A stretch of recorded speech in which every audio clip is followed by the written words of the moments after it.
Kita akan belajar lewat gereja ortodoks Koptik. Oke. Nah, pembahasan kita hari ini, kalau kemarin kan kita bahas soal kita percaya kepada Allah yang Esa. Nah, hari ini kita akan belajar soal salah satu dasar iman Kristen tentang Allah Tritunggal Maha Kudus. Ini masih menyambung pelajaran yang kemarin. Kalau kemarin kan kita memastikan bahwa kita percaya pada Allah yang Esa dan harus hanya ada satu Allah. Tapi bagaimana dengan konsep Allahnya orang Kristen? Nah, hari ini kita akan belajar pelan-pelan. Oke, teman-teman, mari kita mulai. Semoga Bapa dan Kudus Allah yang Esa. Amin. Nah, mengutip dari perkataannya Paus Syenoda dalam bukunya Trinity and Monotheism halaman yang kedua, dia mengatakan begini. Tetapi kami orang Kristen menyatakan bahwa kami mempercayai satu Tuhan yang tidak memiliki pasangan dan kami tidak percaya kepada tiga Tuhan sama sekali. Nah, jadi sebelum kita belajar lebih dalam tentang Trinitas, yang harus ditanamkan dalam pikiran kita adalah kita percaya pada satu Allah, bukan tiga Allah yang terpisah-pisah, bukan tiga Allah yang berbeda. Oke, ini yang kalau teman-teman belum tahu, Paus Syenoda ini adalah Paus dari Gereja Ortodoks Koptik. Ini Paus yang sebelum yang sekarang. Kalau yang sekarang Paus Tawadros, sebelumnya Paus Syenoda. Dia banyak tulis buku. Jadi otoritas tertinggi gereja ya, manusia menjabat sebagai otoritas tertinggi gereja itu mengatakan bahwa kita percaya pada satu Allah, satu Tuhan aja, dan bukan tiga Tuhan. Nah, terus kok bisa demikian? Kok bisa demikian? Alkitab sendiri mengatakan begini dalam Yakobus 2 ayat 19. Engkau percaya bahwa hanya ada satu Allah saja. Itu baik. Tetapi setan-setan pun juga percaya akan hal itu dan mereka gemetar. Jadi dengan mengatakan bahwa kita percaya kepada satu Allah itu cukup. Itu oke, oke, good, good. Tapi so what gitu loh. Yang setan juga percaya dan juga takut. Lalu kenapa? Pemahaman akan satu Allahnya itu yang seperti apa? Itu nanti kita pelajarin hari ini. Oke? Nah, untuk merangkum gampangnya doktrin Allah Tritunggal, aku akan kasih dua penggambaran. Oke? Keduanya sama. Yang pertama begini. Allah memiliki firman Allah dan roh Allah yang satu dalam wujud Allah yang Esa. Ini pemikiran doktrin Allah Tritunggal. Gak salah juga. Masing-masing ada seperti Allah, dia punya firman Allah, dan dia juga punya roh Allah, satu dalam wujud Allah yang Esa. Gampangnya seperti apa? Seperti saya punya pikiran saya dan roh saya yang satu dalam diri saya. Apakah pikiran saya adalah roh saya? Bukan. Apakah roh saya adalah apa namanya? Pikiran saya bukan, tapi itu dalam diri saya. Pikiran saya bisa keluar meninggalkan diri saya dia bisa keluar dari diri saya tanpa meninggalkan diri saya. Contohnya apa? Ketika saya bikin video atau saya bikin buku misalnya, itu adalah pikiran saya tertuang dalam buku itu. Dia bisa pergi kemana-mana tanpa meninggalkan diri saya. Apakah kalau bukunya hilang, pikiran saya hilang kan? Enggak. Oke. Nah, termasuk juga nanti juga kalau dalam Trinitas juga ini berlaku sama seperti roh Allah. Dia keluar dari diri Allah tanpa meninggalkan Allah. Oke, ini ada beberapa ayat yang mendukung. Kita lihat dalam Yohanes 15 ayat 26. Jikalau penghibur yang kuutus dari Bapa datang, yaitu roh kebenaran yang keluar dari Bapa, ia akan bersaksi tentang aku. Jadi roh kebenaran itu keluar dari Sang Bapa.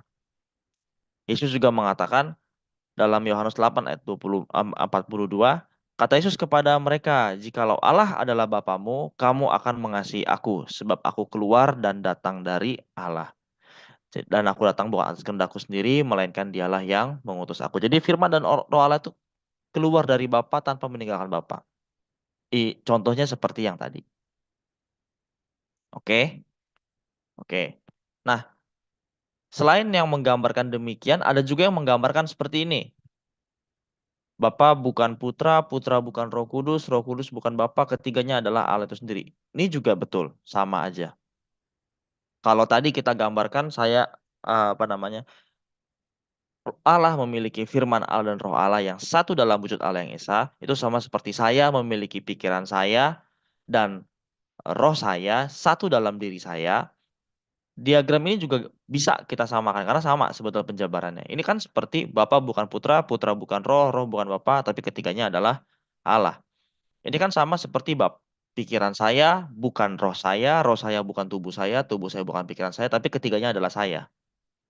Sebetulnya sama aja. Jadi baik cara menjelaskan yang begini maupun yang begitu, keduanya merujuk kepada penjelasan tentang Allah Tritunggal. Satu lebih menekankan sisi ontologis, satu lebih menekankan sisi ekonomis, satu lebih menekankan keesaan, satu menekankan kepada hubungan relasional masing-masing pribadi.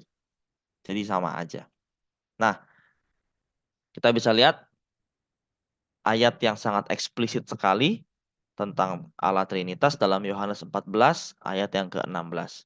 Aku akan minta kepada Bapa dan ia akan memberikan kepadamu seorang penolong yang lain supaya ia menyertai kamu selama-lamanya. Nah, ada beberapa orang-orang yang di luar ajaran kekristenan, meskipun ngakunya Kristen, mereka berkata bahwa oh Yesus itu pasti Bapa. Nanti dia akan bertentangan dengan ayat ini. Karena pribadi Yesus, pribadi kedua Allah Tritunggal itu bukanlah pribadi Sang Bapa. Meskipun kedua-duanya hakikat dan esensinya adalah sama. Tapi dia punya person yang berbeda. Kalau kita ganti ini jadi aku ini kan dalam konteksnya adalah Yesus. Tapi kalau Bapa adalah Yesus, nanti kita bacanya Yesus akan minta kepada Yesus dan Yesus akan mengirimkan kepadamu seorang Yesus yang lain supaya Yesus menyertai kamu selama-lamanya. Itu nggak bisa kita baca Alkitab kayak gitu. Makanya kekristenan yang satu, kudus, katolik, dan apostolik, kekristenan yang ortodoks, kita percaya doktrin Allah Tritunggal. Oke, teman-teman. Kita lanjut. Nah, sebelum kita masuk ke sini, aku mau buka pertanyaan dulu. Ada yang bingung sampai sini? Supaya jangan bingung banyak, bingung sedikit-sedikit aja. Boleh tanya? Oke, ini ada Boleh langsung tanya. Pak Saud. Iya, Pak. Silakan. Ya, boleh bertanya soal tadi yang apa ya, person pribadi. Mm-mm. Kan kalau kita menyimak ajaran Trinitas itu kan persoalannya adalah di kata person itu ya. Mm-mm. Nah, pertanyaan saya adalah gini, bagaimana kita eh, menjelaskan perbedaan person dalam perspektif manusia dengan perspektifnya Allah, sehingga kemudian kita tidak bisa melihat person itu dalam konteks yang terpisah. Karena kalau kita bicara soal person dalam hakikat manusia, itu kan sesuatu yang terpisah. Oke. Sedangkan dalam konteks trinitas itu sendiri kan kalau kita bicara person, kita mengakui bahwa itu adalah pribadi yang berbeda. Tetapi kemudian jadi persoalan juga kalau pribadi yang berbeda, bagaimana kita bisa mengatakan itu satu? Oke, Nah, jadi gampang. uh, jadi itu yang menjadi apa ya kebingungan banyak orang Kristen. Bagaimana Oke. menjelaskan hal itu? Oke. Nah, kalau permasalahan adalah kok bisa satu person tapi tetap orang yang sama atau tetap eh, individu yang sama. Nah, kalau kita lihat pengertian person kita yang sekarang itu berbeda dengan yang dulu. Kok bisa? Bisa karena pengenalan mengenai person satu individu itu dimulai ketika Sigmund Freud menemukan teori psikologi yang dia kembangin. Itu ada dalam kalau kita belajar psikologi pasti kita akan baca bukunya Sigmund Freud. Tapi dalam teologi Kristen yang sudah lebih tua dari itu kita nggak mengenal itu. Person itu kita kenal apa? Dia punya perasaan, dia punya pikiran, dia bisa ditolak, itu sudah person. Memang berbeda sama person manusia, setuju. Memang tidak pernah ada satupun penjabaran yang sempurna tentang doktrin Allah Trinity. Tidak ada analogi yang sempurna, setuju. Itu setuju. Tapi dia berusaha untuk menjelaskan. Itu yang pertama. Yang kedua tadi soal person. Soal personnya manusia.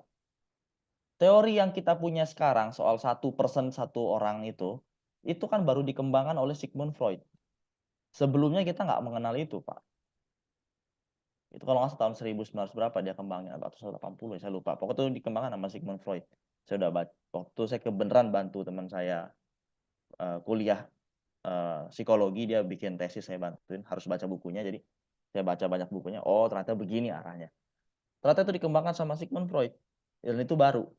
Sebelumnya nggak mengenal demikian. Kita belum punya gambaran soal person. Jadi kita bisa jabarkan ke situ. Lalu kalau dikatakan oke, masih belum puas ya, kita memang harus kita mengakui tidak pernah ada analogi yang sempurna yang sangat cocok presisi menggambarkan Allah, karena Allah memang pada hakikatnya tidak terdefinisi. Tapi kita berusaha mengerti Allah sebagaimana yang dia gambarkan dalam Alkitab. Atau kalau dia tidak mau menggunakan kata-kata person, silakan, tapi kita harus percaya bahwa ada pluralitas dalam diri Allah. Ada Bapa, ada Putra, ada Roh Kudus. Itu yang bisa kita simpulkan secara sah dari seluruh penggambaran Alkitab. Ayat-ayat yang mengatakan bahwa Bapa itu adalah sebagai Tuhan, sebagai Allah, sebagai entitas sesembahan tertinggi, ada dalam Alkitab, ada, dan itu banyak. Ayat-ayat yang mengatakan bahwa Yesus itu adalah Allah, Tuhan, sesembahan entitas yang paling tinggi, ada banyak dalam Alkitab.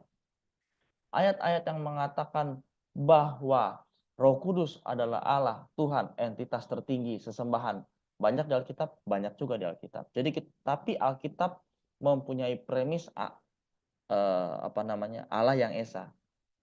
Jadi dari beberapa premis yang sepertinya bertentangan ini, kita ternyata bisa tarik kesimpulan. Ada pluralitas dalam diri Allah. Kita bisa jelasinnya ke situ, Pak. Gimana, Pak Saud? Lalu Pak Saud ini ada pertanyaan lagi di chat. Ini beda ya, Pak, sama yang tadi Bapak tanyain ya? Iya beda, mungkin itu nanti bisa terakhir. Tapi saya juga menanggapi penjelasan Pak, Ya agak keras Pak sedikit, Hendra Pak, ya. suaranya, Pak. Oke, pertanyaan yang terakhir itu nanti aja. Cuman saya mau menanggapi penjelasan dari Pak Hendra ya. Sigmund Freud itu kan bicara soal person dalam konteks eksistensi. Nah, kalau misalkan kita kaitkan dengan Allah dalam konteks eksistensinya, Allah sebagai hakikat yang 3% itu, dalam eksistensinya itu kan digambarkan dalam pribadi Bapa, Anak, dan Roh Kudus, gitu ya, Putra dan Roh Kudus. Nah, pertanyaan saya adalah begini, bagaimana kita bisa mengakui validitas hal tersebut kalau dari sisi Yahudi sendiri pun menolak soal eksistensi eh, eksistensi politeis Allah gitu, Allah yang banyak itu, Allah yang berpribadi Oke. banyak. Nah, Nah, oke. jadi saya belum bisa mempertemukan tuh antara korelasi perjanjian lama dalam konteks pemahaman orang Yahudi dengan konteks kekristenan, kecuali kalau kekristenan kemudian memunculkan ajaran sendiri gitu. Nah, Oke. itu mungkin Nanti saya nanti di chapter ini kita akan belajar. Cuman yang bisa saya jawab singkat lagi nih, Pak. Sekali lagi, kita tidak percaya Allah yang beda-beda, Pak. Bapa, Putra, Roh Kudus itu bukanlah Allah yang berbeda. Jadi tidak bertentangan dengan monoteistiknya Yahudi. Tadi kita udah buka, Kristen percaya Allah yang esa. Trinitas itu bukan bicara soal Allah yang tiga. Tapi Trinitas bicara soal Allah yang esa. Soal nanti bagaimana pandangan Yahudi kita akan bahas di belakang. Oke, Pak ya? Karena Bapak sudah nanya-nanya ke situ, kita lanjut aja biar sekalian. Oke, kita akan lanjut tulis ini, jejak Trinitas dalam tulisan Bapak Gereja. Karena ada juga banyak yang mengatakan bahwa Trinitas ini ternyata baru dimunculkan tahun 325. Baik dari dalam kekristenan maupun dari luar kekristenan. Belakangan berapa tahun kita heboh, ada seseorang yang katanya mantan biarawati menyerang iman kekristenan. Lalu juga berapa tahun ini juga heboh satu aliran yang ternyata aliran yang sudah lama dalam gereja, sudah dinyatakan sesat oleh gereja, muncul lagi. Jadi menyerang-nyerang doktrin yang satu, kudus, katolik, dan apostolik. Nah, kita akan lihat. Nah, ini yang tadi Bapak bilang. Pengertiannya adalah una substantia. Una substantia tres personae. Satu hakikatnya, tapi tiga pribadinya. Esensinya satu, dalam tiga pribadi. Diskresi non separati, distingsi non divisi.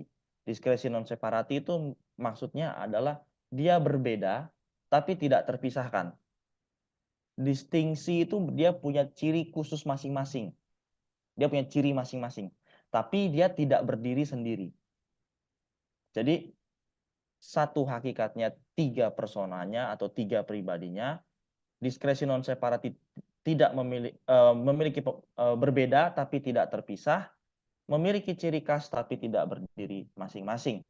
Nah, tadi menyangkut tadi Pak Saud, pertanyaan bagus. Bagaimana dengan itu, kan teori tentang eksistensi diri. Betul, Sigmund Freud hanya mampu mengakomodir satu pribadi untuk satu eksistensi diri yang berbeda, maka tadi aku udah bilang nggak bisa masuk pakai teorinya Sigmund Freud karena ini lebih dulu.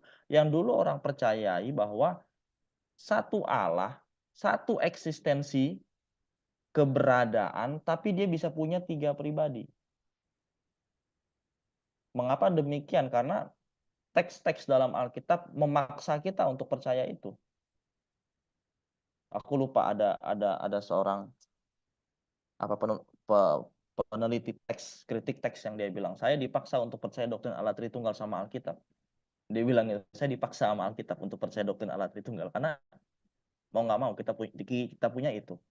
Nah, mengutip Bapak Tertullianus tentang Allah Tritunggal, nanti biasanya mereka akan ngomong lagi nanti, oh ini kan ciptaan Tertullianus dan sebagainya. Nah, doktrin Allah Tritunggal ternyata bukan ciptaan Tertullianus. Sudah ada Theophilus. Dia sudah menulis dalam bukunya To Aulicus, buku yang kedua chapter 15, dia sudah menulis kata triados. Jadi ide atau kesimpulan rangkuman dari doktrin Allah Tritunggal dalam bentuk satu kata itu sudah ada disimpulkan oleh Theophilus. Dia katakan triados. Kalau teman-teman mau baca bukunya bisa, itu ada tulisan di sebelah kiri bawah di website Early Christian Writings. Teman-teman bisa buka, bisa baca sendiri dan temukan sendiri kata-kata triados itu. Jadi ini bukan ngarang-ngarang, ada tuh Bapak Gereja memang. Nah, apakah Tertullianus abad ketiga, Theophilus abad keberapa? Abad kedua. Apakah nggak ada yang lebih muda lagi? Ada, jangan takut. Di ini masih abad kedua, dalam tulisannya Martyrdom of Polycarpus. Jadi Polycarpus ini siapa? Dia muridnya Rasul Yohanes.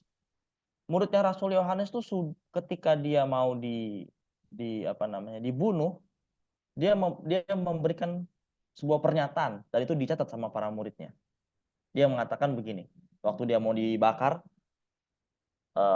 dia bilang, oleh karena itu aku pun memuji engkau atas segala sesuatu, aku memberkati engkau, aku memuliakan engkau melalui imam besar kekal surgawi Yesus Kristus, anakmu yang terkasih, yang melaluinya segala pujian bagimu bersama dia dan Roh Kudus, baik sekarang maupun pada zaman-zaman yang akan datang. Amin. Ini apa? Ini adalah doksologi. Kurang lebih doksologi umum yang ada dalam gereja-gereja, kurang lebih kayak gini. Kami memuji engkau bersama Bapamu yang baik dan Roh Kudus, itu akan sangat banyak. Itu doksologi yang umum dan dia gunakan itu. Berarti rumusan Bapa, Putra dan Roh Kudus ada Bapa, ada Putra, ada Roh Kudus, tapi ini satu Allah, ini sudah dimengerti paling enggak oleh muridnya Rasul Yohanes, Polikarpus. Sangat dekat dengan Yohanes. Jadi kalau ada yang di luar mengatakan, oh doktrin Allah itu baru dan sebagainya, itu nggak bisa, bro. Doktrin Allah itu sangat kuno sekali, seumur dengan kekristenan. Kalau kita kutip misalnya buku Jesus Remember, tradisi gereja itu sudah hidup muncul bahkan kurang lebih 6 bulan setelah Kristus meninggal. Salah satunya apa ya, Allah Tritunggal ini. Itu bukunya Jesus Remember halaman 800 sekian, aku lupa. Tapi itu kita bisa cek. Ya. Nah, tadi abad yang kedua, sekarang abad yang pertama. Clement dari Roma. Dalam suratnya 1 Clement 46 ayat 6, Bukankah kita memiliki satu Allah, satu Kristus, dan satu roh kasih karunia yang yang terkoyak bagi kita? Dan bukankah kita menyebut satu panggilan dalam Kristus?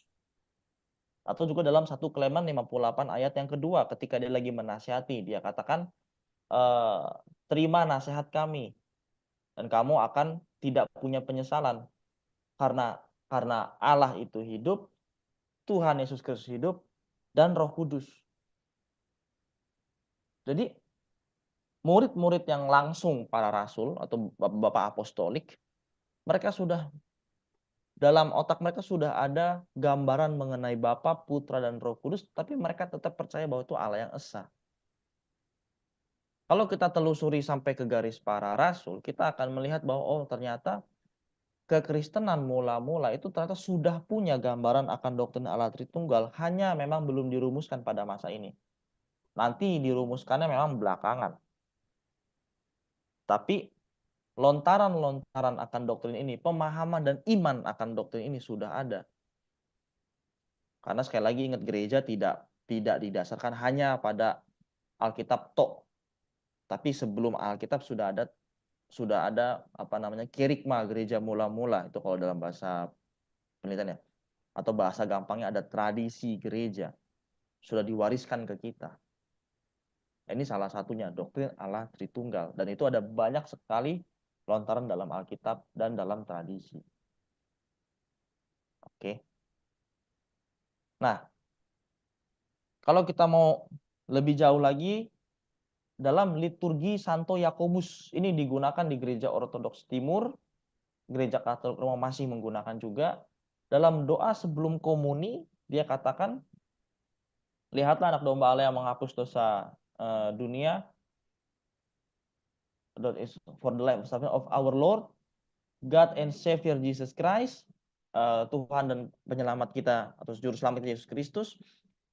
This gift are satu, dikuduskan dan disempurnakan dalam nama Bapa dan Putra dan Roh Kudus, to whom belongs all the glory, ya, yang memiliki yang kepadanya memiliki segala kemuliaan, kekuasaan dari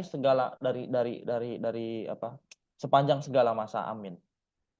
Doksologi kepada Bapa, Putra, dan Roh Kudus sudah ada dalam liturgi gereja yang mula-mula sekali.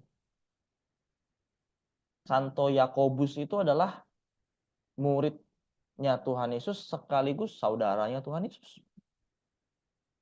Dan itu tertuang dalam liturginya Santo Yakobus. Pengagungan yang tinggi, doksologi tinggi ini sudah ada kepada Bapa, kepada Putra, dan kepada Roh Kudus. Tapi kita percaya ini bukan pribadi yang sama. Tetap ada Bapa, tetap ada Putra, tetap ada Roh Kudus, tapi tetap satu Allah. Oke. Dari jalurnya gereja Koptik gimana? Ada liturgi Santo Markus. For all glory, honor, adoration, and thanks are due unto thee, the Father, Son, and Holy Ghost, now, henceforth, and forevermore. Amin. Doksologi ini juga ada dalam liturgi Santo Markus, yang nanti akan disempurnakan oleh Santo Cyril, lalu kita pakai sampai hari ini. Jadi kita punya semua. Pemahaman tentang doktrin Allah Tritunggal itu tertuang di mana-mana. Baik dalam Alkitab, kalau kamu nggak mau pakai Alkitab, kita bisa pakai tradisi, tapi kedua-duanya akan ngomong hal yang sama. Itu bicara soal pemahaman orang-orang Kristen tentang doktrin Allah Tritunggal. Oke, jadi baik sekali lagi ya, baik dalam Alkitab maupun dalam tradisi sudah ada doktrin Allah Tritunggal. Itu sesuatu yang dipercaya oleh orang-orang Kristen. Nah, sebelum kita masuk yang selanjutnya, sebelum kita masuk dalam jejak Trinitas Perjanjian Lama, aku akan tadi Pak siapa tadi? Maaf, lupa namanya.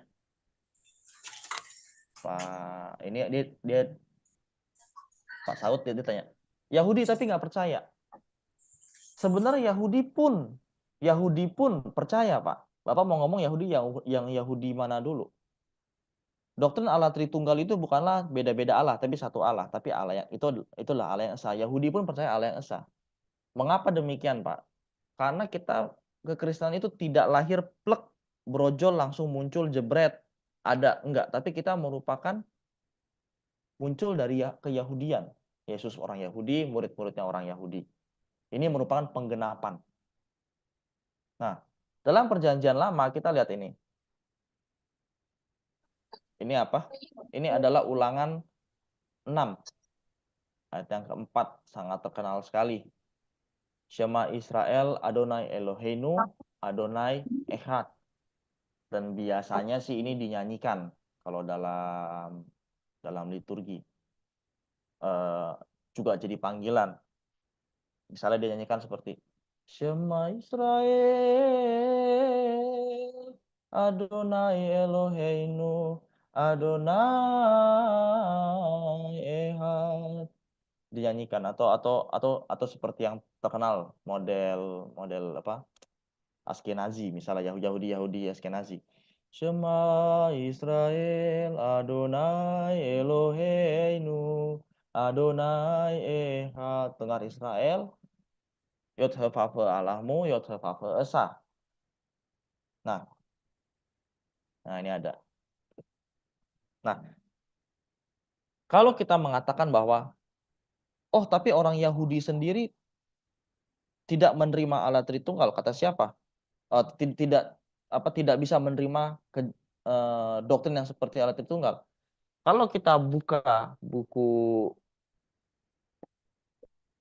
Profesor Larry Hurtado dalam bukunya How on Earth Did Jesus Become a God, di bab yang pertama itu dia sudah menjelaskan tentang konsep keyahudian abad itu, Yahudi Second Temple, dan konsep kekristenan. Mengapa orang-orang Yahudi pada masa itu bisa menerima penyembahan terhadap Yesus? Kalau kita mau ngomong itu harus dari situ dulu. Kenapa? Kok bisa orang menyembah Yesus sedangkan mereka sudah punya Yod HaVavhe? Ternyata hal ini dimungkinkan karena Yahudi Second Temple itu juga mempercayai pluralitas dalam diri Allah. Makanya ada seorang rabi Yahudi yang sangat terkenal sampai hari ini, sangat terkenal, bukunya dikutip di mana-mana. Dr. Alan F. Segar, dia tulis buku Two Powers in Heaven. Jadi Yahudi Second Temple itu dalam tanda kutip, mereka percaya semacam binitarian. Ada Allah dan firman-Nya Allah. Itu nanti terekam dalam Malach Adonai. Itu ada penelitiannya sendiri, satu buku sendiri. Dan penelitian yang banyak itu dikutip lagi oleh Profesor Larry Hurtado dalam bukunya How on Earth Did Jesus Become a God. Sangat mungkin itu diterima oleh Yahudi karena Yahudi bukan monoteistik tunggal seperti misalnya teman kita agama Muslim misalnya. No. Yahudi rabbinik memang demikian. Kenapa begitu? Karena Yahudi rabbinik itu lebih muda dari kekristenan. Yahudi rabbinik muncul, kita secara umum kita bisa lihat setelah Konsili Yamnia mereka muncul, kebanyakan dari apa yang mereka berbuat hanya untuk anti kekristenan. Jadi pemahaman Yahudi yang kita pakai sekarang itu sudah anti Kristen. Makanya mereka bikin doktrin seperti itu. Tapi Yahudi yang lebih muda lagi enggak. Dan itu dibongkar oleh Dr. Alan F. Segal dalam bukunya Two Powers in Heaven. Jadi mengapa penyembahan terhadap Yesus bisa diterima? Karena pada masa itu Yahudi percaya bahwa Allah itu bisa banget dia ada Yod Hevavhe dan ada firman-Nya. Itu terekam dalam apa? Dalam Targum salah satunya. Targum itu apalagi? Targum itu adalah terjemahan perjanjian lama dalam bahasa Aramaik yang sudah ditambah komentari. Sudah ada komentarinya. Tafsiran atas itu tersebut. Itu namanya Targum. Dan di situ sudah ada. Mereka menerjemahkan Dafar Elohim sebagai Memra Allaha. Dan itu juga misalnya dalam Targum on Kelos misalnya. Ketika ditulis pada hari sejuk terdengar suara langkah kaki Allah dalam Taman Eden, itu diterjemahkan sebagai suara langkah kakinya Memra Allaha. Makanya Yahudi pada masa itu tidak menutup kemungkinan penyembahan terhadap Yesus. Jadi mereka tidak menyembah tidak menyembah Yesus di samping Yod-Heh-Vavhe, tidak. Mereka menyembah Yesus dan Yod-Heh-Vavhe secara bersamaan. Seperti orang-orang Kristen yang modern, dia menyembah Yesus dan Bapa secara bersamaan. Maka itu bisa diterima oleh orang Yahudi pada masa itu, Yahudi Second Temple. Jadi Yahudi pun tidak anti ini, karena kekristenan tidak plek muncul tiba-tiba. Kita punya akar itu ke Yahudian. Kita menutup nubuatan dalam perjanjian lama. Nah, aku mau kasih contoh kenapa kita begitu. Orang Kristen tidak lepas dari perjanjian lama. Kita mengakui itu. Kalau teman-teman nanti ikut ada kesempatan untuk ikut ibadah Pekan Suci di Gereja Ortodoks Koptik, selama 1 minggu setiap malam kita akan ada doa. Dalam setiap doa itu kita akan baca perjanjian lama. Nanti akan maka genaplah nubuatan dalam kitab Yesaya, baca Yesaya. Maka genaplah nubuatan dalam kitab Zakaria, kita baca Zakaria. Karena kita tidak lepas dari keyahudian. Kita ada dan kita menggenapi itu. Makanya pengikut pertama kekristenan itu pun orang-orang Yahudi. Baru nanti selanjutnya ada orang Yunani, ada orang Asia, orang-orang Arab, orang-orang Mesir, orang-orang Eropa Timur, dan sampai seterusnya. Oke. Nah, untuk menguatkan argumen yang tadi kan secara konsep aku bahas. Secara gramatika, teks dalam perjanjian lama juga menyatakan bahwa ada kejamakan dalam diri Allah. Sama seperti itu proposisi doktrin Allah Tritunggal. Jadi proposisi doktrin Allah Tritunggal itu tidak muncul tiba-tiba, tapi kita terusin dari perjanjian lama. Misal dalam Kejadian 35 ayat yang ke-7 dikatakan ketika Yakub bertemu dengan Tuhan, dia mendirikan mezbah, dikatakan karena Allah telah menyatakan diri.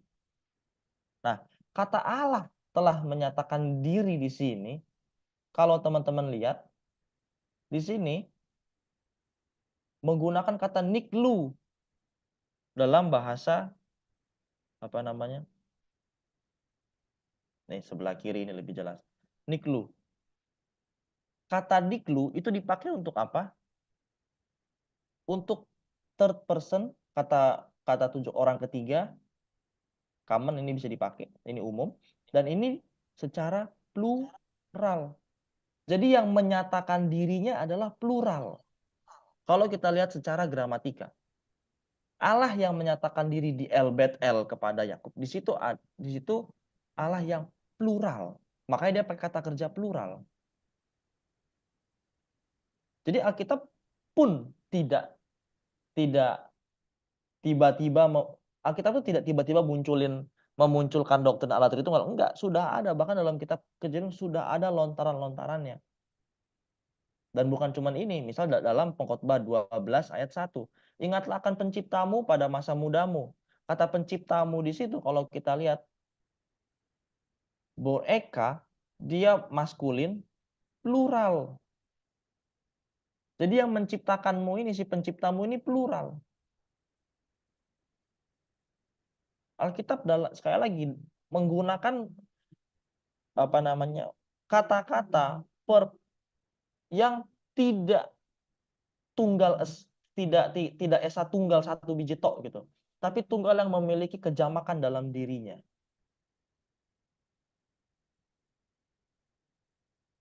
Nah, itu juga bisa lihat misalnya dalam 2 Samuel 22 ayat 23. Ia berkata, "Ya Tuhan, bukit batuku, kubu pertahananku dan penyelamatku, Allahku gunung batuku, tempat aku berlindung, perisaiku, tanduk keselamatanku, tabentengku, tempat pelarianku, juru selamatmu, penyelamatan aku dari kesesakan." Dalam 2 Samuel dikatakan, "Ya Tuhan, bukit batuku." Tuhan, bukit batuku. Nah, satu pasal berikutnya persis sama, ayatnya juga sama. 2 Samuel 23 ayat 2 sampai 3. Roh Tuhan berbicara dengan perantaraku, firman-Nya ada di lidahku. Allah Israel berfirman, gunung batu Israel berkata kepadaku. Yang berkata di sini siapa? Roh Tuhan. Tapi di sini, tapi kalau kita lihat perkataan gunung batu Israel itu milik siapa? Punya Yod-Heh-Vav-He. Nangkep nggak di sini? Rohnya Yod-Heh-Vav-He dikatakan Yod-Heh-Vav-He, tapi dibedakan dari Yod-Heh-Vav-He. Sekali lagi, rohnya Yod-Heh-Vav-He dikatakan itu adalah Yod-Heh-Vav-He, tapi dibedakan dari Yod-Heh-Vav-He. Ini sudah kurang jelas apa lagi? Lontaran-lontaran doktrin Allah Tritunggal dalam Perjanjian Lama. Sangat banyak. Makanya tadi aku bilang doktrin Allah Tritunggal ada di mana-mana. Perjanjian Lama, Perjanjian Baru. Ada Bapa, ada. Ada Putra, ada. Ada Roh Kudus, ada. Mereka masing-masing adalah Allah. Iya, betul Allah. Tapi Allah itu cuma esa. Iya, Bapa, Putra, Roh Kudus, Allah yang esa. Satu hakikat, tiga pribadi. Makanya itu disimpulkan sebagai tiga pribadi. Atau ada juga orang yang mengatakan tiga realitas konkret, terserah. Tapi kalau kita menggunakan bahasa bahasa yang dari zaman dulu kita pakai, una substantia tris personae. Maka doktrin Allah Tritunggal sudah ada di zaman dulu, bahkan dipercaya oleh orang Kristen mula-mula dari dulu sekarang sampai selama-lamanya. Oke, shalom, Tuhan memberkati. Sekarang tanya jawab sekarang. Oke, sekarang ada yang mau bertanya boleh angkat tangan atau langsung open mic juga boleh sih, silakan. Aku baca dulu pertanyaannya. Pak Saud Purba, pengajar penggunaan kata Tuhan dan kadang kata Allah dalam Trinitas. Lalu apakah Tuhan dan Allah dalam konsep Alkitab secara gramatikal adalah sama atau meaning yang berbeda? Lalu dalam Trinitas yang benar, apakah Allah atau Tuhan? Sebab penggunaan kata Allah dan Tuhan masih oke, Pak. Begini, Pak, penggunaan Allah dan Tuhan itu ada yang mengatakan Tuhan itu sebagai sosok penguasa. Betul, dalam bahasa Indonesia lama Tuhan itu setara dengan bahasa Arab itu Rob, Tuan, penguasa. Tetapi kurios itu artinya kan juga Tuhan dalam bahasa Yunani. Kurios itu tidak selalu ditujukan kepada tok Tuan. Karena kalau kita merujuk kepada Septuaginta, penerjemahan Alkitab ke dalam bahasa Yunani pada abad 3 sebelum Masehi, kata Yod-He, Vav-He, Tuhan, YHWH, itu diterjemahkan sebagai kurios, sebagai Tuhan. Makanya dalam kasus ketika mengatakan Tuhan, kamu lagi ngomongin yang mana, lihat dulu. Karena satu kata bisa punya beberapa arti. Tidak selalu plek artinya itu. Allah kita bicara apa? Allah kita bicara soal sesembahan. Dalam bahasa Arab, Allah itu kata yang umum, yang itu nanti diserap ke dalam bahasa Indonesia, untuk merujuk kepada pribadi sosok sesembahan yang kita sembah. Memang manusia kita nggak bisa kasih dia Allah. Kita bisa kasih dia Tuhan atau kurios. Tapi dalam pengertian kita orang Kristen, Tuhan yang kita maksud itu Tuhan yang ilahi. Tuhan yang sosoknya untuk disembah. Kalau buat saya penggunaannya sama aja. Buat saya penggunaannya sama aja. Tapi Tuhan dalam artian penguasa atau Rob itu kita bisa pakai ke manusia, bisa pakai ke Tuhan. Tapi kata kata apa namanya Allah kita nggak bisa pakai buat manusia. Tapi dari kita pakai Tuhan Allah itu memudahkan terminologi umum dalam bahasa Indonesia. Kalau kita ketik KBBI Tuhan itu apa? Menurut KBBI Tuhan itu ya sesembahan, sosok untuk menyebut sesembahan tertinggi.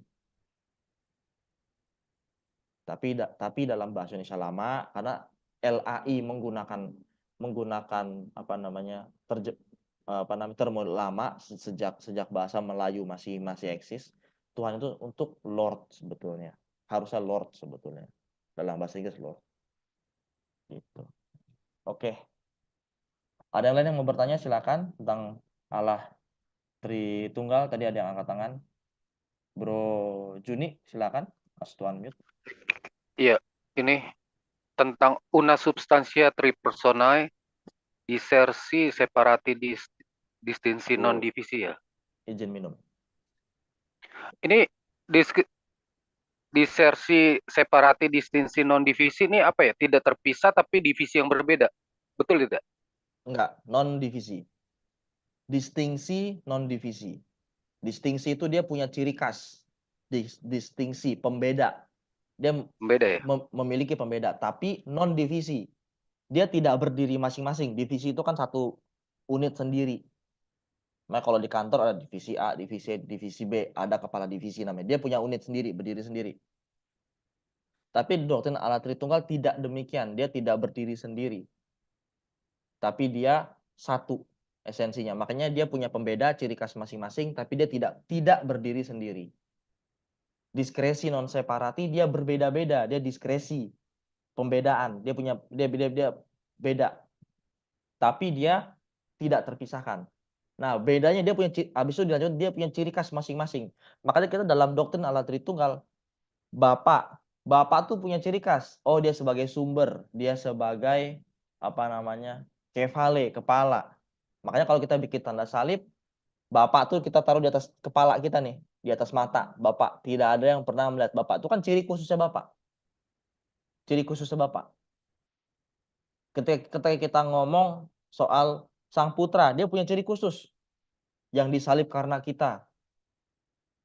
Maka ketika dalam Trisagion, kita bilang Allah Kudus, Maha Kuasa Kudus, Kekal Kudus yang disalib karena kita. Itu kan kita tahu, oh Trisagion mengarah kepada Yesus Kristus. Pada pribadi Yesus Kristus. Bukan kepada Bapa. Karena dia punya ciri masing-masing. Demikian juga dengan Roh Kudus. Rohnya Allah. Masing-masing punya cirinya masing-masing. Makanya punya khasnya masing-masing. Tapi tidak berdiri sendiri. Bukan Bapa sendiri, bukan Putra sendiri, bukan Roh Kudus sendiri. Itu maksud dari diskresi non separati, distingsi non divisi.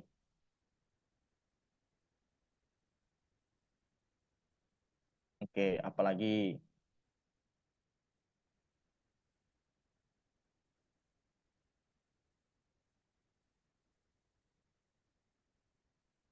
oke, ada lagi yang bertanya? Bapak Ibu, teman-teman yang kurang jelas?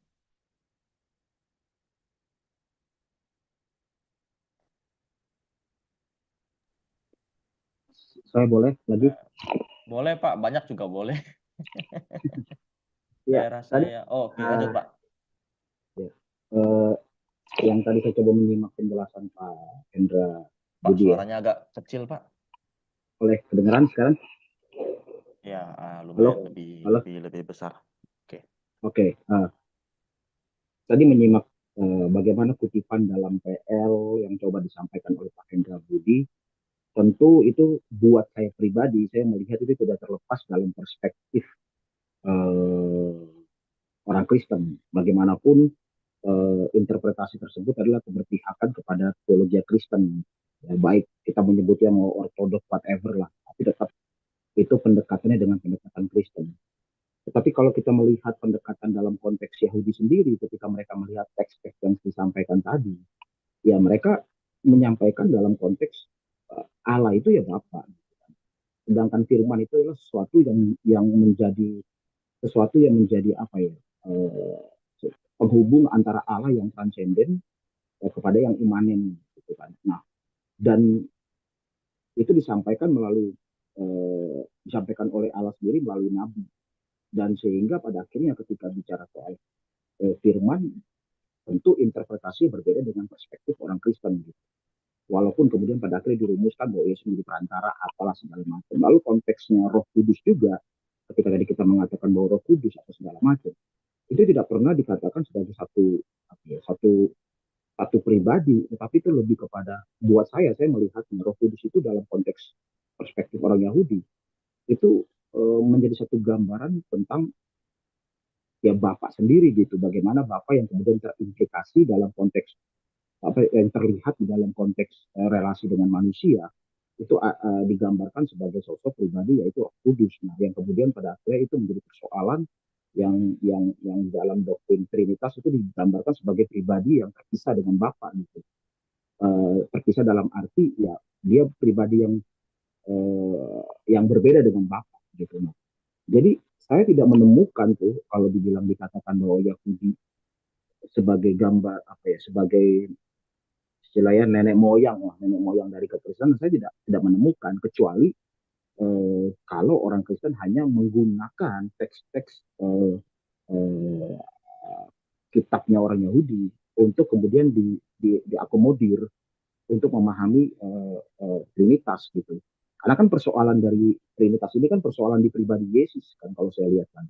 Bagaimana pribadi Yesus ini yang kemudian muncul sebagai sosok yang dia berbicara bukan atas nama firman Tuhan atau nama Tuhan, tapi dia berbicara sama diri sendiri, yang itu kemudian dicermati oleh para pengikutnya, yang kemudian mereka merumuskan, sehingga akhirnya itu menjadi sebuah eh, apa ya, pandangan yang muncul seolah-olah Trinitas itu ada gitu, eksis. Nah, kira-kira saya sih, nah ini yang masih belum ketemu gitu. Bagaimana kita bisa mengklaim bahwa Trinitas sudah tervalidasi dalam perjanjian lama?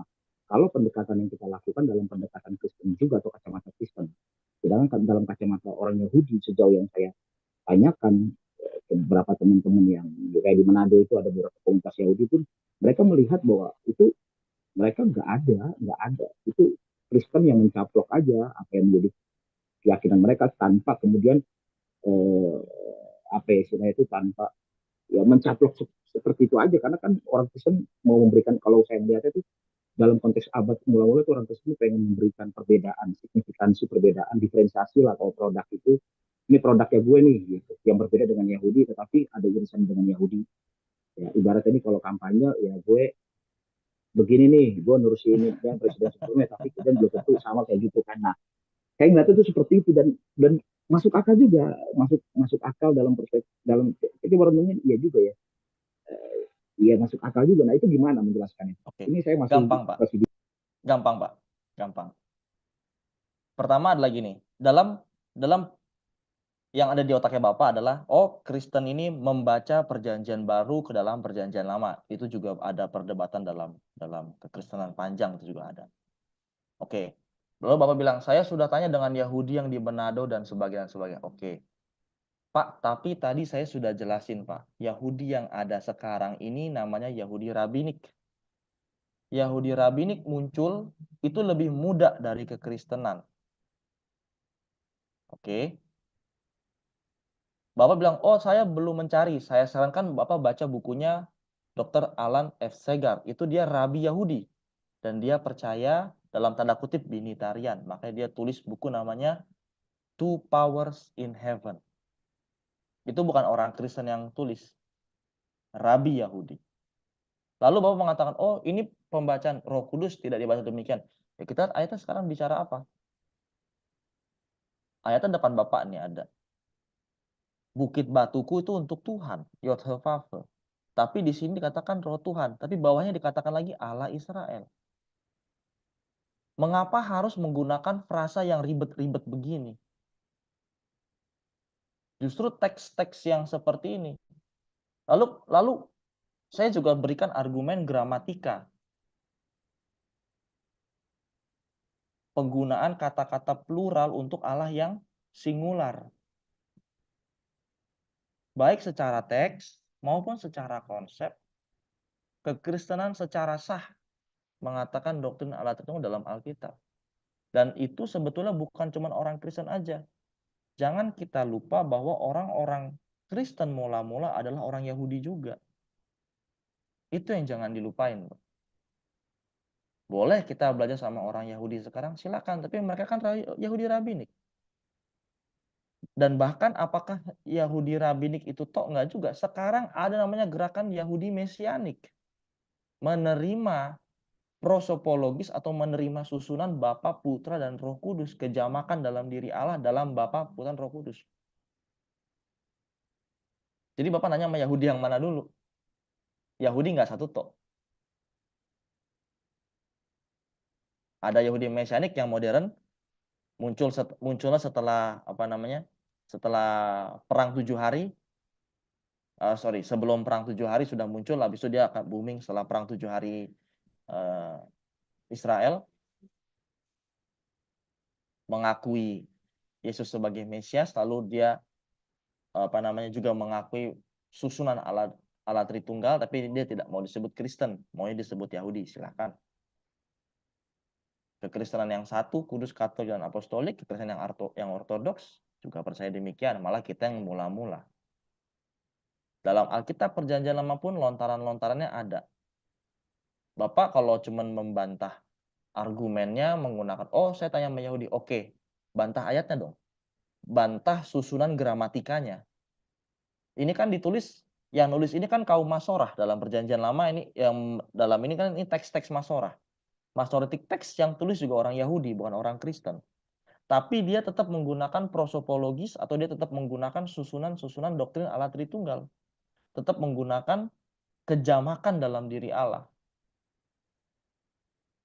Itu yang semakin memvalidasi posisi kekristenan. Bahkan kalau kita lihat teks Masorah ini yang ada dalam kita di Kejadian ini kan teks Masorah ya. Yang kita pakai ini sekarang teks Masorah. Itu muncul abad ke-10. Tapi mereka masih menggunakan kejamakan dalam diri Allah. Jadi Yahudi yang mana?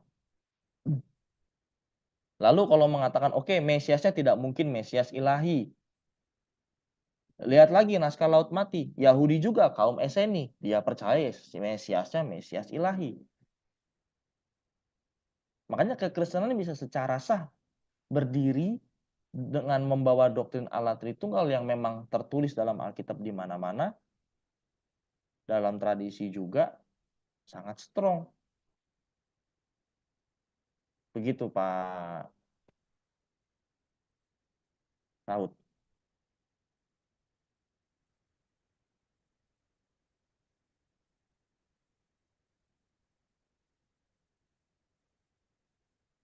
Ya, begitu Pak Saud.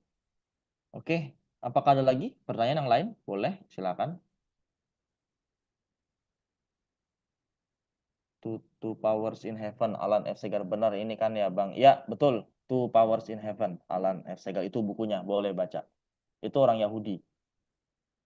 Tapi karena dia tulis itu di zamannya Yahudi Rabbinik, dia dianggap bidat. Padahal itu adalah kutipan-kutipan dari rabi-rabi yang sangat dulu, yang orang-orang hidup di masa Second Temple. Itu penelitian yang sangat masif sekali, banyak banget. Tebal itu bukunya. Tapi kalau cari PDF-nya pasti dapat, ada. Aku ada PDF-nya juga. Oke, Pak Robi, daerah saya sinyal tak stabil. Mohon PDF atau videonya. Sesi ini sangat penting untuk pertumbuhan rohani pemuda dan pemudi daerah saya. Boleh Pak, undang saya ke gereja Bapak juga boleh Pak. Nanti untuk ini kita kasih handoutnya Pak. Nanti ada handoutnya. Ini ada Mas Henry di sini, nanti dia bantu kirim handoutnya untuk Pak Robi. Brian, boleh share PDF Two Powers in Heaven. Cari dulu Pak. Nanti kita ketik aja Two Powers in Heaven PDF, nanti pasti ketemu di Google. Jadi sekali lagi seru, tapi teman-teman kita kalau kami sebagai orang-orang gereja ortodoks, nanti kita sama-sama itu kita bukan berdiri di posisi yang yang sulit atau di posisi yang tidak diterima. Kita berdiri di posisi yang sangat sangat kuat sekali untuk diterima. Dulu sebelum mengenal ortodoks, aku mikir pasti Allah Tritunggal, nggak ngefek lah, nggak percaya Allah Tritunggal pun nggak apa-apa kayaknya. Tapi ketika belajar, ternyata ini doktrin yang sangat fundamental sekali. Bahkan Profesor James D. Jidan, itu profesor juga, dia katakan kalau cabut doktrin Allah Tritunggal, kamu udah bukan Kristen lagi. Jadi baik Protestan, baik Ortodoks, bapak-bapak gereja, semua kita sepakat tentang doktrin ini. Dan ini sangat kuat ada di mana-mana lontaran-lontarannya. Boleh menanggapi lagi, Pak Hendra? Boleh Pak, silakan Pak. Ya, saya tadi coba mencermati penjelasan Pak Hendra ya terkait bagaimana akar bagaimana Yahudi itu kemudian kitab Yahudi ini ya perjanjian lama yang kemudian coba buat saya begini Pak, buat saya begini, pluralitas kealahan Pak, dalam agak konteks deketin dikit Pak suaranya Pak. Oke, ya buat saya gini Pak, saya melihat bahwa di dalam PL pluralitas kealahan yang diakui atau tertulis dalam PL itu tersebut itu bukan merujuk kepada pendekatan Trinitas gitu yang seperti kita pahami dalam konteks Kristen. Saya menerima Trinitas sepenuhnya karena saya meyakini bahwa itu bagian dari iman saya sebagai orang Kristen. Tetapi juga saya ingin berkata jujur bahwa ketika saya memakai teks-teks di dalam perjanjian lama yang notabene itu melekat dalam agama Yahudi dalam perspektif orang Yahudi, mereka mengakui bagaimana monoteisme mereka di dalamnya juga ada unsur pluralitas, tapi bukan dalam perspektif trinitas. Bagaimana itu yang coba saya mau tekankan. Kenapa kita nggak berani mengakui bahwa kami memang berbeda dalam untuk melihat perjanjian lama, dan kami mengakui bahwa kami punya perspektif yang berbeda, dan memang di dalam teks-teks perjanjian lama itu buat kami itu kami melihat dalam kacamata perjanjian baru. Karena menjadi persoalan adalah kita seringkali ngotot dan berkata bahwa Trinitas itu sudah ada di perjanjian lama, sedangkan pemilik kitab yaitu orang-orang Yahudi sendiri itu melihat pluralitas Allah dalam konteks PL itu bukan bicara soal Trinitas. Jadi buat saya ini jadi persoalan, makanya itu titik temu yang coba saya mau clearin di sini. Apakah kita sebagai orang Kristen, khususnya Ortodoks yang kita akui sebagai gereja yang menerima warisan awal-awal gitu, apakah bersedia mengakui bahwa memang penilaian kita itu dalam kita menilai atau melihat perspektif yang lama dalam perspektif PB, dalam perspektif Kristus sendiri gitu. Karena kan yang menjadi persoalan di sini kan Kristus yang menjadi yang harus kita tahu nih, harus tempatkan posisinya di mana. Nah, saya sendiri mengajarkan kepada orang atau bicara kepada orang, saya mengakui itu bahwa saya melihat PL dalam perspektif Yesus, pribadi Yesus yang tentunya itu berkaitan dengan PB, sehingga pada akhirnya kalau ada perbedaan dengan teman-teman Yahudi, ya, sehingga saya tidak melukai mereka yang notabene adalah mengklaim bahwa mereka pemilik kitab mereka, kitab PL itu mereka sebagai pemilik atau umat pertama yang menerima itu, ya kita memberikan ruang bahwa mereka memberikan ruang bahwa kita memang berbeda, lalu kedua memberikan ruang juga bahwa ya kita memang punya perspektif yang berbeda gitu dengan teman-teman di Yahudi itu. Karena kalau kita tetap ngotot bahwa oh teks-teks ini di dalam PL ini ala Trinitas nih, ini saya pikir terlalu terlalu apa ya, terlalu berbahaya. Kalau kita mengakui ini ada unsur pluralitas, mungkin bisa lebih soft begitu. Jadi kalau kita menjelaskan teks-teks di Alkitab yang ada unsur pluralitasnya, kita pakai pendekatan Yahudi dan berkata bahwa memang di dalam PL ada unsur pluralitas, tapi kekristenan melihat pluralitas ini dalam perspektif Trinitas. Nah, itu justru jauh lebih baik daripada kita memaksakan apa ya eh, anak-anak muda Kristen atau orang Kristen akhirnya membuat Kristen kayak terkesan egois dan akhirnya membuat banyak anak muda sekarang justru berpikir kok sebegitu sebegitu ini ya Kristen ya sebegitu apa ya istilah mengkooptasi ini haknya orang lalu kemudian kita coba ambil dan kita merasa kita yang paling benar gitu. Itu sih buat saya, untuk kalangan sendiri bolehlah kita benar, tapi untuk kalangan kita ngajarin juga kepada, buat saya sih kita harus ngajarkan juga kepada orang Kristen bahwa kita harus jujur juga kita melihat dalam perspektif Yesus gitu, yang notabene melekat dengan dunia baru. Itu sih Pak. Oke, ya. Oke, Pak Saud. Kalau tadi poin-poin adalah jujur kita mengatakan bahwa kita membaca dengan perspektif yaitu oke lah, karena Yesus sendiri kan mengatakan dia kegenapan dari perjanjian lama yang itu seperti bayang-bayang dan kegenapan di perjanjian lama. Setuju. Makanya saya tidak mengatakan pas dalam teks itu ternyata saya bicara apa tadi?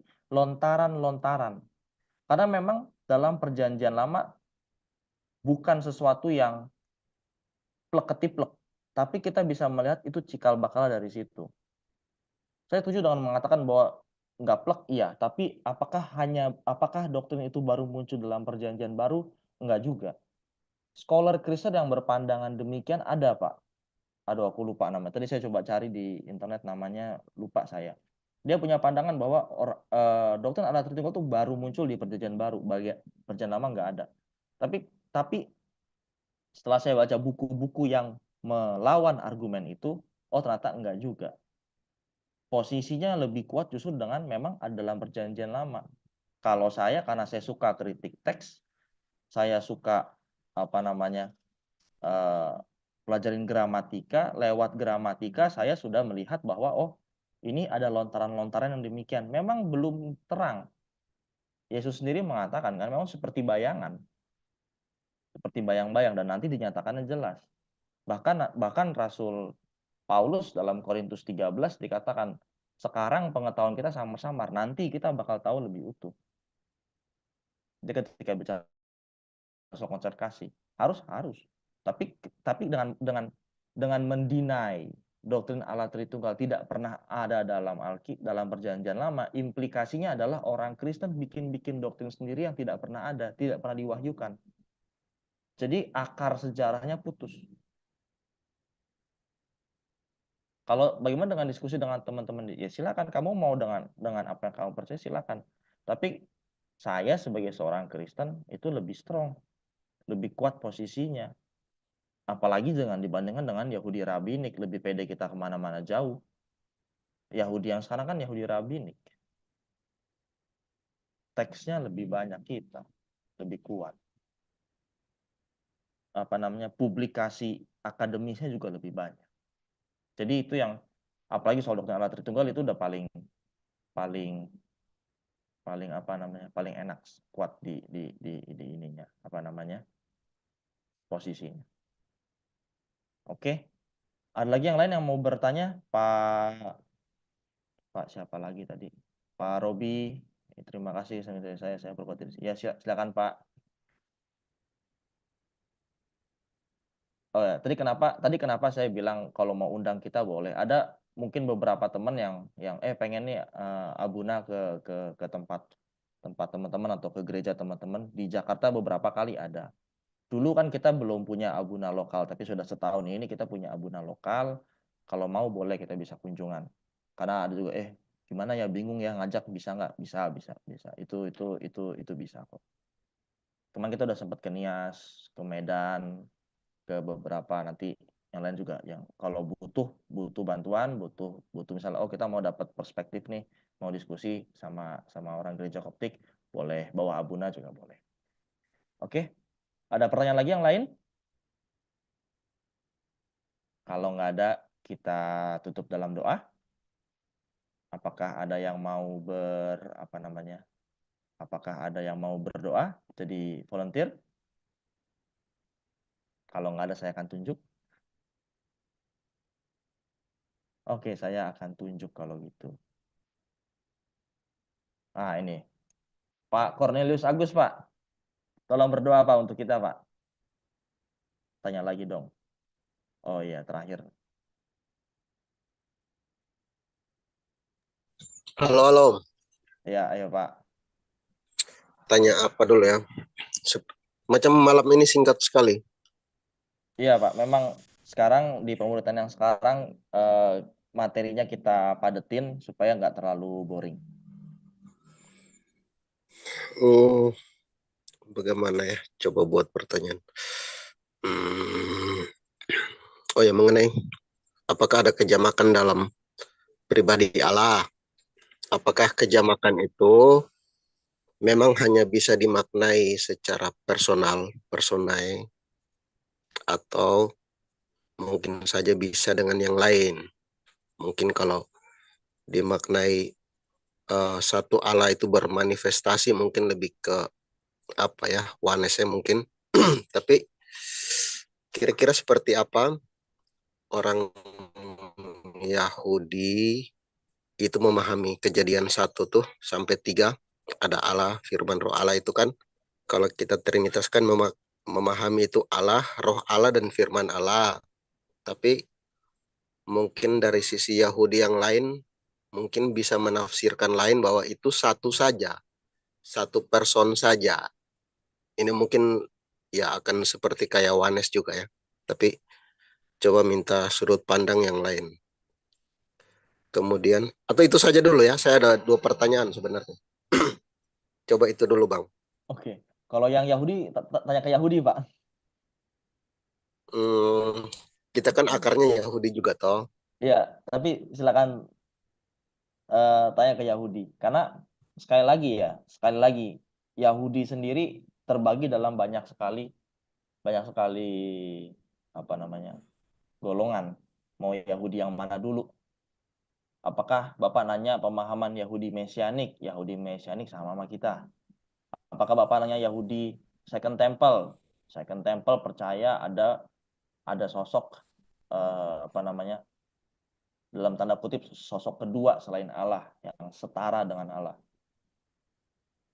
Yahudi mana dulu yang Bapak tanya makanya. Kan itu Atau permasalahannya. apakah apa ya?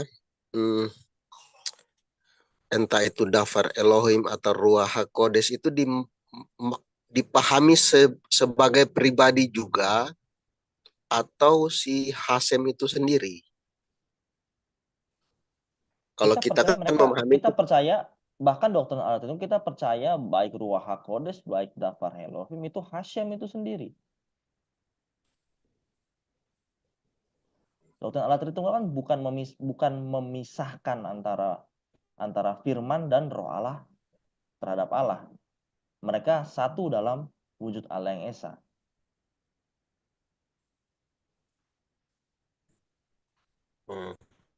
Kita tidak memisahkan firman dan rohnya dari dalam dirinya Allah, dari dalam dirinya Yod-Heh-Vav-Heh atau Hashem. Enggak kita pisahkan. Tapi kita melihat ada ciri khusus Hashem yang mana yang lagi kita ngomongin. Gampangnya gitu deh. Sama kayak Hendra Budi mana? Apakah Hendra Budi tubuh fisiknya? Apakah Hendra Budi pikirannya? Apakah Hendra Budi rohnya? Hendra Budi tubuh fisiknya punya ciri khusus. Misalnya bisa sakit, kalau ke dokter saya sakit.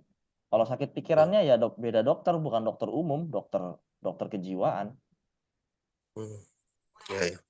Tapi apakah itu bukan diri saya kan sama kayak Firman, apakah bukan Hashem ya? Firman itu Hashem juga. Tapi apakah dia satu tok dengan Hashem? Enggak. Buktinya ya tubuh saya, roh saya, tapi kedua tetap saya gitu loh. Hanya Bang ya saya merasa ya kurang menemukan Allah Tritunggal dalam PL itu atau dalam tradisi Yahudi kuno dalam pemaparan tadi atau penjelasan tuh menurut saya itu masih kurang karena tadi kan kita belajar menjelaskan memahami kan dari sisi apa yang tertulis di PL. Cuma seperti apa kita melihat Allah Tritunggal dalam perjanjian lama itu saya masih kurang dapat lah begitu. Ya silakan Bang. Kalau kurang sebenarnya ayatnya masih banyak dalam perjanjian lama. Bahkan sudah ini. Kalau kembali kalau presuposisi dalam pikiran kita bahwa Yahudi nggak percaya itu Yahudi mana dulu? Sekali lagi. Kalau kita sudah baca tulisan-tulisan mengenai Yahudi Second Temple, Yahudi yang setua dengan zaman Yesus, itu kita mudah aja kita terima. Aku punya penggambaran gampangnya begini. Mengapa doktrin Allah Tritunggal Bapa, Putra, Roh Kudus pada abad pertama kekristenan diterima oleh orang Yahudi secara luas? Kalau itu tidak ada dalam perjanjian lama. Ingat orang-orang Kristen perjanjian baru, orang Kristen abad-abad mula, dia tidak baca Alkitab seperti kita loh. Bahkan ketika Yesus berkhotbah, ketika dia bilang ada tertulis dalam kitab suci, dia tidak bilang kitab suci maksudnya kitab Matius. Yang dimaksud kitab suci adalah tanah, kitab yang perjanjian lama. Ketika para rasul tulis dalam Alkitab, tulisan-tulisan Paulus seperti yang tertulis dalam kitab suci ya kan, Paulus suka bilang kayak gitu. Apakah itu merujuk kepada Markus, merujuk kepada Lukas, menuju kepada satu Filipus, satu surat Filipi, satu Filemon? Enggak, itu merujuk pada perjanjian lama. Dan itu diterima oleh orang Yahudi secara luas pada masa itu. Buktinya apa? Pengikutnya sangat banyak banget. Itu orang paling viral pada zamannya. Itu udah bukti paling gampang. Kalau kita hari ini bilang, oh aku nggak ketemu. Orang Yahudi yang sejaman Yesus temu loh. Dan mereka akhirnya terima doktrin yang sekarang kita sebut sebagai doktrin Allah Tritunggal. Itu penjelasan paling gampang kalau menurut saya, Pak Sony. Oke, makasih. Yang terakhir nih, Oh ya, ada 2 ya. Oke, silakan Pak. itu yang tadi Izin minum dulu. saya lanjut. Lanjut Pak. Itu tadi yang bagan Tritunggal tadi. Bagan. Allah bukan bapak, bapak bukan anak, Oh iya. anak bukan saya tadi. Dalam menjelaskan keesaan Allah Tritunggal itu, kalau bagan itu seperti apa tuh? Sama aja. Yang makanya kan tadi aku ngomong baik yang bagan maupun yang satu lagi yang Allah memiliki firman itu kan bicara hal yang sama. Yang bagan mengatakan Bapa bukan, sorry Pak Oscar, saya mute dulu. Yang Bapa bukan putra, putra bukan, itu kan sama aja. Tubuh saya bukan jiwa saya bukan pikiran saya, tapi adalah saya. Apakah itu nggak sah? Apakah saya ini ada banyak? Saya sah. Itu yang digambarkan oleh bagan. Tapi letak keesaannya di mana tuh? Oke, Pak Sony punya pikiran, punya. Pak Sony punya roh, punya. Pak Sony punya tubuh, punya. Pak Sony esa apa enggak? Atau Pak Sony ada 3? Ya, Esa, si Ya Esa. udah, itu letak keesaannya. Tidak, bukan. Maksud saya begini. Kalau bagan itu, letak keesaannya kan ada pada hakikat Allah. Bapa bukan anak, anak bukan Roh Kudus, tapi Roh Kudus adalah Allah. Ketiganya adalah Allah toh. Kayak apa? Pengakuan iman Athanasius kayaknya. Tapi Pengakuan iman seluruh ini sama. tapi letak keesaannya ada di mana kalau pakai bagan itu? Sama aja, Pak. Sama. Tadi Bapak udah bilang letak kesan di hakikat ya. Itu di situ hakikat sama. Baik yang satu itu mereka berdua lagi bicarakan hal yang sama. Semuanya bicara soal Allah yang esa itu hakikatnya esa, esensinya esa, satu hakikat esensi, hanya memiliki pribadi yang berbeda-beda. Atau ada yang bilang realitas konkret, terserah. Tapi cuman cara menjelaskannya, kedua-duanya ngomongin hal yang sama. Saya punya Abu Najon dulu waktu aku tanya. Ada yang tanya, Abu Najon, mana yang lebih bagus? Menggunakan bagan ini atau menggunakan yang Allah apa namanya? Allah memiliki firman Allah dan roh dalam satu diri Allah yang esa. Lebih bagus yang mana yang jelasin? Abu Najun jawabnya gampang. Mana yang paling gampang kamu mengerti? Pakai yang itu. Dua-duanya ngomongin yang sama. Selesai. Karena nggak ada analogi yang paling sempurna untuk menjelaskan Allah Tritunggal, tapi kita berusaha sedekat mungkin berdasarkan apa yang diwahyukan kepada kita.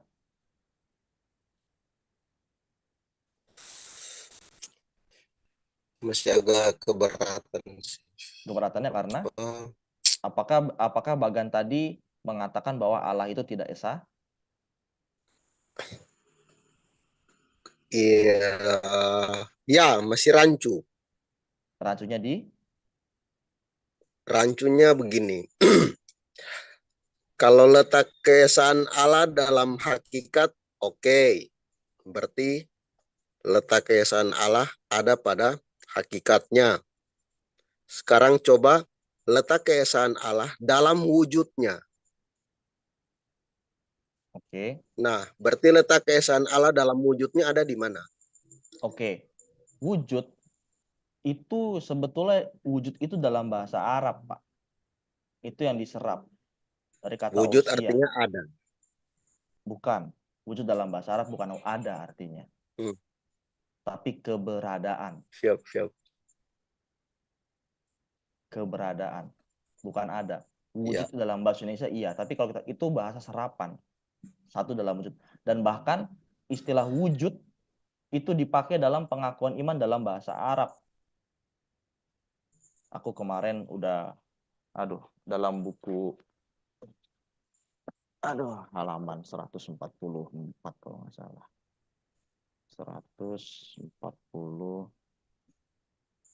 apa 141 ya.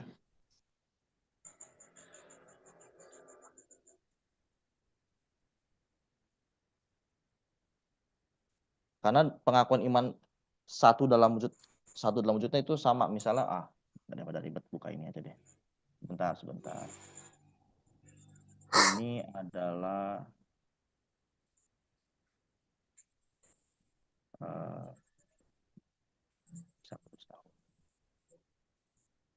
ini aku ganti share screen.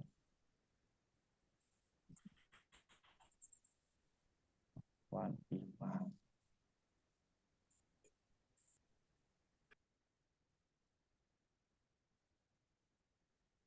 Bentar ya, aku buka pengakuan iman. Tadi soal wujud sama hakikat itu sebetulnya sama bahasa doang.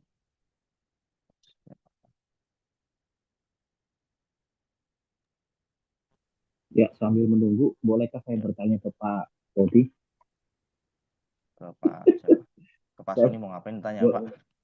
Kan yang ngajar Bertanya saya. aja. Bukan. Wujud itu apa yang dimaksud oleh Pak Sony? Yang di pikiran Pak Sony soal wujud. Tadi dia bilang wujud itu ada plek, nah itu wujud. Maka tadi aku bilang dalam bahasa, ini dia. Dalam bahasa Arab, bukan wujud itu yang kita maksud. Ini adalah pengakuan iman Nikea Konstantinopel. Ini kita bacakan dalam gereja Ortodoks Koptik tiap hari. Iya, tiap hari kalau kita ibadah tiap hari. Ya kan, misalnya ini kan pengantar iman rasul. Nah, kami percaya kepada Allah yang Esa Sang Bapa Pantokrator, pencipta langit dan bumi dari segala sesuatu. Kami percaya kepada Tuhan yang Esa, Yesus Kristus Putra Allah yang tunggal, yang lahir dari Sang Bapa sebelum segala masa, terang dari terang, Allah sejati dari Allah sejati, dilahirkan bukan ciptaan, sehakikat dalam Sang Bapa dalam wujudnya. Kalau kita lihat pengakuan iman dalam bahasa Indonesia itu satu hakikat dalam sakikat dengan Sang Bapa, tapi dalam bahasa sakikat dalam wujudnya. Sama, sehakikat, satu esensinya, dalam esensinya. Ini kita pakai kata wujud ini, masih kita pertahankan yang bahasa Arabnya diterjemahkan ke bahasa Indonesia. Ini pengakuan iman dari yang kita bacain tiap hari. Dan demi keselamatan kita turun dari surga menjelma oleh Roh Kudus, diselepan. Itu kita pakai, Pak. Itu tadi pengakuan iman gereja. Sudah bisa saya tanggapi? Iya, bisa, Pak. Dari pengakuan iman tadi terjawab kalau letak keesaan Allah itu ada pada pribadi Bapa, bukan pada hakikat. Jadi dari pengakuan iman itu bisa kita lihat letak keesaan Allah itu ada pada pribadi Bapa. Jadi bukan ada pada hakikat. Sehingga saya bilang ini itu kurang tepat. Oke, ini merujuk kepada Bapa sebagai usia. Silakan, nggak masalah. Ya, karena kan kita merujuk ke 1 Korintus 8 ayat 6 toh. Hanya ada satu Allah, yaitu Bapa. Ya, silakan, nggak masalah. Tapi masalah gini, satu Allah Bapa, apakah Yesus bukan Allah? Ya, kan tetap Allah juga. Ya, tapi seperti apa Yesus itu kan? Yesus adalah firman-Nya Bapa. Sehingga bukan firman-Nya hakikat. Ya, nggak masalah. Itu beda bahasanya. Itu nggak masalah. Itu cara menjelaskan timur. Kalau yang pakai bagan itu cara menjelaskan barat. Itu nggak masalah, Pak. Mereka ngomongin hal yang sama sebetulnya. Ya, jadi maksud saya apa ya? Sehingga kurang itu abu-abu, segitiga itu rancu. Ya, nggak apa-apa, silakan. Pakai yang menurut Bapak lebih mudah dipahami, boleh. Nggak masalah. Oke, Pak. Maaf teman-teman, tambah. Nggak apa-apa, Pak. Orang boleh nanya, orang boleh bebas. Boleh bebas nanya. Oke. Apalagi, ada lagi yang mau bertanya? Pak Sony lagi boleh. Apa ya? Oke. Kalau nggak ada, kita tutup dalam doa ini. Oh, saya berpendapat sedikit. Boleh, silakan. Iya, jadi yang saya paham itu kan kita menyembah Allah yang berpribadi toh. Jadi kalau keesaan itu ada pada hakikat, kita bukan penyembah hakikat. Hakikatnya adalah Allah. Kita bukan penyembah hakikat. Kalau yang menyembah hakikat itu mungkin Muslim. Kalau kita tuh menyembah Allah yang berpribadi. Jadi letak keesaan Allah itu kita menyembah Bapa yang memiliki firman-Nya dan rohnya. Sehingga keesaan Allahnya itu sangat jelas. Kalau orang Yahudi bilang mereka menyembah Hasem, yaitu kita menyembah Hasem yang adalah sang Bapa itu, Bapa yang memiliki firman dan rohnya. Sehingga Tritunggalnya jelas, dia tidak satu apa tiga, tiga dalam satu, satu atau tiga. Nah, kalau kita patenkan posisi keesaan Allah ada pada pribadi Bapa itu jelas. Tapi kalau kita meletakkannya pada hakikat itu rancu. Kira-kira begitu, Bang. Ya, nggak apa-apa. Silakan aja. Kalau aku kembali merujuk pada apa yang Abu Najun bilang, pakai yang gampang kita pelajari. Karena pada intinya yang penting dalam Alkitab itu sangat jelas Bapa ada Bapa, ada Putra dan Roh Kudus, ketiganya Allah yang Esa. Alkitab mengatakan bahwa Allah hanya satu, yang lain bukan Allah. Jadi itu doktrin yang dipegang oleh Kristen mula-mula. Tapi bagaimana cara merumuskannya, mau lebih percaya, mau lebih mudah menggunakan yang timur atau menggunakan yang barat, mau pakai yang apa namanya yang mau bagan mau ini nggak masalah. Makanya aku kasih dua-duanya. Tapi apakah salah satunya sesat? Enggak. Mungkin menurut sebagian orang ini kurang pas, tapi ada sebagian orang lebih mudah pas. Itu nggak masalah. Itu gampang aja. Oke. Oke, ada lagi? Kalau nggak ada, kita tutup dalam doa. Kalau posisi Kristen Koptik di mana? Kalau yang bagan Apanya? tadi, Yang tadi posisinya di mana? pakai Yang di yang bagan mudah tadi aja, itu yang mana? sama aja. Kita sama aja pakai yang kan aku bilang tadi Abu Najun bilang pakai yang gampang buat dipahami. Kedua-duanya menggambarkan kedua-duanya apa namanya?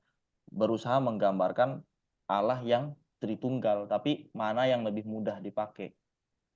Kalau kita bilang sesat atau bilang salah, gereja barat semua pakai itu, mau kita bilang mereka semua sesat. Atau kalau kita bilang yang apa namanya Bapak sebagai OC itu sesat, ya enggak juga. Maka kita bilang mana yang lebih mudah. Kita dua-duanya kita ngerti. Satu ngomongin apa, satu ngomongin apa. Kita dua-duanya ngerti. Pakai yang lebih mudah untuk kita bisa memahami Allah Tritunggal. Makanya aku keluarin dua-duanya. Oke. Oke. Bicara Udah? Tritunggal tidak habis. Iya, bisa sampai besok pagi. Tapi yang penting gambaran umumnya sudah. Masalahnya kan nanti ada pada orang-orang yang terlepas dari ajaran yang satu Kudus Katolik Apostolik, terlepas dari ajaran yang ortodoks, mereka tafsir ayat sendiri, bikin ini sendiri. Itu nanti ada ininya sendiri. Bang, izin saya bisa berpendapat. Boleh, Kalau boleh. una substansi itu tertulianus, ya. Memang. Saya pikir dia sedang menjelaskan tentang alat Tritunggal dalam ekonomi mungkin. Jadi dalam ontologinya saya pikir itu tidak bisa dipakai ke Ya, ontologi. Kayaknya iya, dia iya, menjelaskan alat Tritunggal dalam ekonomi. iya, Sehingga ya begitu, Bang. iya. Makanya makanya tadi aku bilang kita nggak masalah dua-duanya mana yang lebih enak. Aku pribadi jujur juga sama seperti Pak Sony karena lebih mudah rumusannya, lebih gampang masuk ke otak. Gampang pokoknya Allah punya firman Allah, punya roh Allah, satu dalam dua selesai. Tapi ketika belajar lagi, kita belajar filsafat, kita belajar ini, oh ternyata pola pikir yang barat seperti ini, makanya mereka menjabarkannya seperti ini. Makanya kita jadi tidak, ngerti dua-duanya mereka ngomongin apa, nggak masalah. Gitu loh. Sama aja, makanya puncaknya sih waktu ketika aku nanya sama Abu Najun pakai yang mana yang menurut kamu lebih gampang ngerti. Oh iya, karena memang tidak pernah ada, ini yang Abu Najun bilang, tidak pernah ada titik, garis, atau lingkaran yang bisa menggambarkan Allah. Kita semua setuju? Setuju. Jadi tidak pernah ada yang bisa iya Butan. Kita semua tidak ada yang bisa secara sempurna menggambarkan Allah. Pasti dia akan bicara satu titik yang lebih berat, titik lain kurang. Makanya aku kasih dua-duanya itu supaya kita belajar. Oke, teman-teman. Ada lagi mau bertanya? Silakan. Atau kalau udah kita tutup dalam doa. Karena Bang Menet minggu depan boleh ikut lagi nggak? boleh, boleh. Lu nggak daftar pemuritan lu ya? Kok bisa dapat link ini lu? Aku mau belajar terus soalnya. Daftar pakai nama asli, jangan. Ini punya gereja, bukan mainan-mainan kita biasa. Oke, siap. Oke. Oke, yang lain nggak ada? Oke, Pak Cornelius, Pak, tolong tutup dalam doa, Pak. Baik, mari kita berdoa. Demi nama Bapa, Putra, dan Roh Kudus, Allah kita yang Esa. Tuhan, terima kasih untuk pertemuan hari ini, untuk pelajaran yang boleh kami pelajarin masing-masing lewat hamba-Mu, Pak Hendra Budi. Kiranya Engkau menambahkan hikmat, pengertian, akal budi untuk mengajarkan kami kebenaran firman-Mu. Bersama dengan syafaat Santa Perawan Maria, Sang Theotokos, Bunda Allah, Bunda Kristus, layakkan kami semua untuk berdoa dan mengucap syukur. Bapa kami yang di surga, dikuduskanlah namamu. Datanglah kerajaan-Mu, jadilah kehendak-Mu di bumi seperti di surga. Berilah kami pada hari makan kami secukupnya. Dan ampuni kami akan kesalahan kami, seperti kami juga mengampuni orang yang bersalah kepada kami. Dan janganlah membawa kami dalam pencobaan, tapi lepaskan kami dari yang jahat. Dalam Kristus Yesus Tuhan kami, karena Engkau-lah yang mempunyai kerajaan, kuasa dan kemuliaan sampai selama-lamanya. Amin. Terima kasih, Pak Hendra. Iya, siap, Pak Cornelius. Bang, bukan udah komuni, Pak, kemarin waktu saya ke sana. Ikut lagi. Oke, Ya, teman-teman. tambah mantap, Pak. Oh, biar tambah mantep. Iya, siap. Thank you Bang Menet pengajarannya. Oke, siap, teman-teman. Terima kasih. Tuhan berkati. Kita ketemu lagi minggu depan ya. Tuhan berkati. Thank you, Tuhan berkatin Bang Menet juga.